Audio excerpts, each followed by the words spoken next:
CJ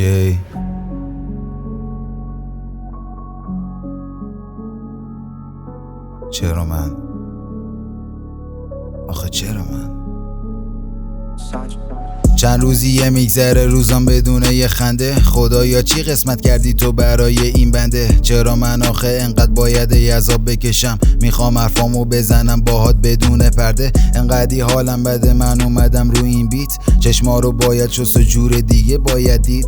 اینا نیستش مناجات و همش گلگی. خدا جون برس بدادم این بنده شده پیر. صبح و شبم شده غم و درد رفته تو چشم. با فیس پریشون تو دانشگاه بیشتر تو چشم. هی ازم میپرسن چی شده؟ آخه من چی بگم؟ از خونواده بگم که شدن خاره تو چشم، یا که بگم از رفیقی که چاقو زد به پشتم؟ ضربه ای که اون بهم زدش بود بدتر از دشمن. اومدم دادگاه عدالت و عدل الهی که بگم همینا بودن روحمو کشتن.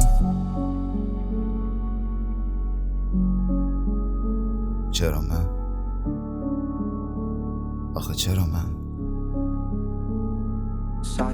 ندارم هیچ خوابی من توی این شبا من میگذرونم دستمه به دعا.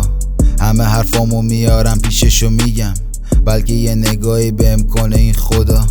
میشه روزای خوبو برگردونی، اونم توی این روزای سردرگمی، یا حداقل بزنی یه تلنگری. عادتمه شده روزمرگیم، بازم این بار خودتو بزن به نشیدن. آدما دیگه اینو ببینن ازتش میرن، اما من موندم دارم اعتقاد بهت. یه روزی سازمونم میزنه ساز رقصیدن ده. آخه جواب بده آخه چرا من؟ مطمئنی به گوشت میرسه صدامم؟ نمیدونم واقعا تو چی دیدی توی من. مدام سوالمه میگم آخه چرا من؟ چرا من؟